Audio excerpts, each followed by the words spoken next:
ដក story Facebook ចេញវិញនៅពេលដែលយើងច្រឡំដៃចុចនរណាម្នាក់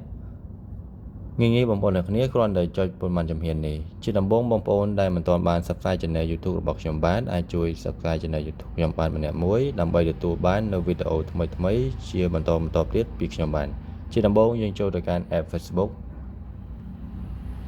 បន្តមកទៀតខ្ញុំនឹងធ្វើការរើសរូបមួយដើម្បីឧទាហរណ៍បងប្អូនខ្ញុំអាចចូលទៅ Story មួយនេះបន្ទាប់មកខ្ញុំនឹងធ្វើការ React បេះដូងបន្ទាប់មកទៀតយើងចង់ដោះបេះដូងឡើងវិញសូមបងប្អូនទាំងអស់គ្នាចុចទៅកាន់ត្រី3ខាងលើចុចទៅកាន់ត្រី3បន្ទាប់មកបងប្អូនទាំងអស់គ្នានឹងឃើញពាក្យ Undo Send Reaction បងប្អូនសូមចុចទៅលើ Undo Send Reaction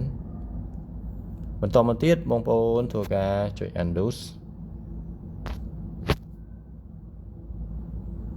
អូខេបងប្អូនអ្នកគ្នារួចរាល់ហើយបងប្អូនអ្នកគ្នា